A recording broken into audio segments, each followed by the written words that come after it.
Friends, आज हम लोग जानेंगे डच के बारे में। दोस्तों, यूरोपीय देश नीदरलैंड, जिसे पहले हॉलैंड के नाम से जाना जाता था, में रहने वाले लोगों को डच कहा जाता है। डच लोगों ने भारत के इतिहास में अपनी एक महत्वपूर्ण भूमिका अदा की है। भारत में इनका सबसे प्रमुख उद्देश्य मसालों का व्यापार करना था। डचों ने भी भारत में पुर्तगालियों से काफ़ी लंबे समय तक संघर्ष किया और पुर्तगालियों की शक्ति को काफ़ी हद तक कमज़ोर कर दिया। डचों ने इंडोनेशिया को अपना प्राथमिक केंद्र बनाया। दक्षिण पूर्व एशिया के मसाला बाज़ारों में सीधा प्रवेश प्राप्त करना ही डचों का महत्वपूर्ण उद्देश्य था। डच लोग हॉलैंड के निवासी थे। भारत में डच ईस्ट इंडिया कंपनी की स्थापना 1602 ईस्वी में की गई। वैसे 1596 ईस्वी में भारत में आने वाला प्रथम डच नागरिक कार्लोलिस डेस्टमान था। 20 मार्च 1602 ईस्वी को एक राजकीय घोषणा के आधार पर United East India Company of the Netherland की स्थापना की गई। इस कंपनी को देख रेख के लिए 17 व्यक्तियों का बोर्ड बनाया गया। डच सरकार ने सनद बोर्ड को 21 वर्षों के लिए युद्ध करने, संधि करने और प्रदेशों पर अधिकार करने तथा किलेबंदी करने का अधिकार प्रदान किया। स्थापना के समय कंपनी की पूंजी 65,000 गिल्डर थी। डचों को पुर्तगालियों से संघर्ष हुआ और धीरे धीरे डचों ने भारत के सभी महत्वपूर्ण मसाला उत्पादन क्षेत्रों में अधिकार कर पुर्तगालियों की शक्ति को कमज़ोर कर दिया। डचों ने मसाला द्वीपपुंज इंडोनेशिया को अपना प्रारंभिक केंद्र बनाया। 1605 ईस्वी में डचों ने पुर्तगालियों से आवायाना ले लिया तथा धीरे धीरे मसाला द्वीपपुंज इंडोनेशिया में उनको हराकर अपना प्रभुत्व स्थापित कर लिया। उन्होंने जकार्ता को जीतकर 1619 ईस्वी में उसके खंडहरों पर बेटिविया नामक नगर बसाया।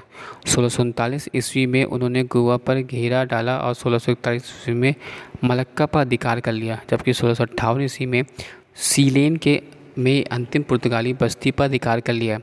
डचों ने भारत गुजरात में कोरमंडल, समुद्र तट, बंगाल, बिहार तथा उड़ीसा में अपनी व्यापारिक कोठियाँ स्थापित की। महत्वपूर्ण कोठियों की बात करते हैं तो मुसालीपट्टम 1605 ईस्वी में, पुलिकट 1610 ईस्वी में, विमलीपट्टम 1614 ईस्वी में, सूरत 1616 ईस्वी में, चिरूसुरा 1653 ईस्वी में, कासिम बाजार, कड़ा, पटना, बालासोर, नागपट्टम 1658 ईस्वी में और कोचीन 1663 में। डचों ने भारत में अपना पहला कारखाना 1605 ईस्वी में मछलीपट्टम में खोला। मछलीपट्टम से डच लोग नील का निर्यात करते थे। डच लोग भारत से मुख्यतः मसालों, नील, कच्चे रेशम, सीसा, चावल व अफीम का व्यापार करते थे। डचों ने मसालों के स्थान पर भारतीय कपड़ों को अत्यधिक महत्व दिया। ये कपड़े कोरमंडल तट, बंगाल और गुजरात से निर्यात किए जाते थे। भारत से भारतीय वस्तु बनाने का श्रेय डचों को जाता है। पुलिकट में निर्मित डच फैक्ट्री का नाम गोल्ड्रिया रखा गया। गोल्ड्रिया भारत के डचों की एकमात्र किलाबंद बस्ती थी। पुलिकट से डच अपने स्वर्ण सिक्के पगोड़ों को डालते थे। 1627 ईस्वी में बंगाल में प्रथम डच फैक्ट्री पीपीडी में स्थापित की गई। 1653 ईस्वी में हुगली के निकट चिनोसुरा में डचों ने अपनी कोठी स्थापित की। चिनोसुरा के डच किले को गुस्तावाउस फोर्ट के नाम से जाना जाता है। 1617 ईस्वी में सूरत में नियुक्त डच फैक्ट्री के प्रभारी वान खस्तेजन ने 1618 ईस्वी में मुगल शहजादा खुर्रम से एक व्यापारिक संधि कर बम्बई, अहमदाबाद, आगरा और बहरनपुर में डच फैक्ट्री की स्थापना की। 1680 ईस्वी में स्थापित पार्टोनवा में एक समृद्ध कपड़ा उत्पादन केंद्र था। डचों का भारत में अंतिम रूप से पतन 1759 ईस्वी में अंग्रेजों एवं डचों के मध्य हुए बेदारा से युद्ध हुआ।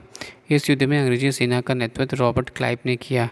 डचों के पतनों के कारण अंग्रेजों की तुलना में नौ शक्ति का कमज़ोर होना, मसालों के द्वीपों पर अधिक ध्यान देना, बिगड़ती हुई आर्थिक स्थिति, अत्यधिक केंद्रीकरण की नीति आदि को गिना जाता है।